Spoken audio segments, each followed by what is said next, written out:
One is delivered, the other is destroyed. And your relationship with God makes all the difference in the world.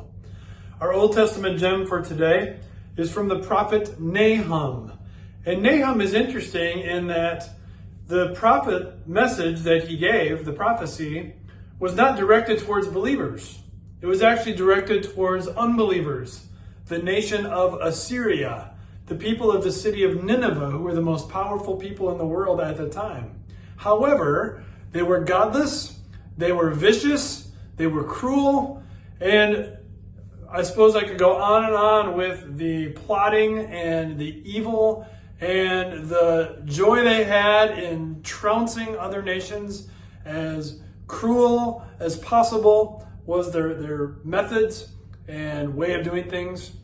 And the Lord had finally had enough. And so he sent the prophet Nahum to tell Nineveh and Assyria, Nineveh is the city, Assyria is the country, you're going to be destroyed because I've had enough. Your sin has reached its limit, and I am going to hold you accountable. Yes, you who are on top of the world and probably think, I am unaccountable. I can do whatever I want.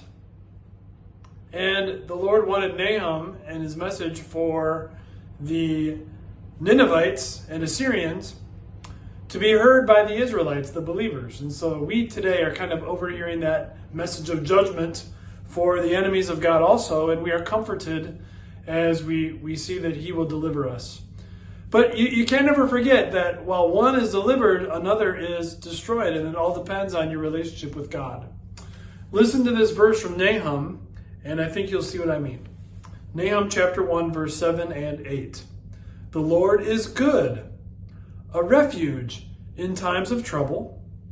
He cares for those who trust in him, but with an overwhelming flood, he will make an end of Nineveh. He will pursue his foes into the realm of darkness. That's scary. Nahum describes God as being jealous. And it's not a sin for God to be jealous. It's just a way to describe how passionate he is. How he's all in, both in providing refuge for his believers that are repentant and trust in Christ, as well as in bringing an overwhelming flood of judgment for the unbelievers, for people who refuse to trust in Christ and listen to God and his word. It's great to be on the side of refuge there, isn't it? And we always want to stay there and grow there. During trouble, we trust in the Lord and his refuge, and we see countless examples of how he has provided refuge for his believers in the past, while also destroying unbelievers who opposed him with all their heart. Think of Noah and the flood. Noah and his family were rescued, while everyone else drowned in the flood. Think of Moses and the Red Sea. Moses and the people of Israel were rescued in a miraculous way, while all of the enemies were drowned in the Red Sea and destroyed. Think of David and Goliath. David was rescued, the boy with the stones and the sling. And Goliath, the mighty giant, and all of the Philistines were destroyed. And all of a sudden their arrogant shouts and taunts stopped. See, that's a part of what God has to tell the people of Assyria through Nahum 2, that when I come to judge you and destroy you, I'm not going to have to come a second time, because you will be completely destroyed the first time. It's healthy for us as God's people to keep that in mind, because that helps us never be complacent in our faith, and to never think that we don't need to keep growing, and to think that we've got this and it's a casual situation. No.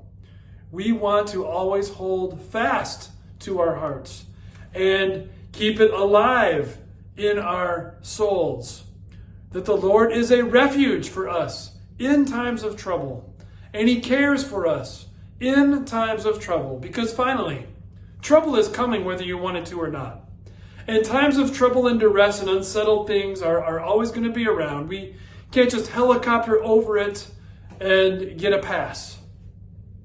Either you're going to trust that the Lord is your refuge during those troubling times, or you're going to face him as the ultimate source of your trouble.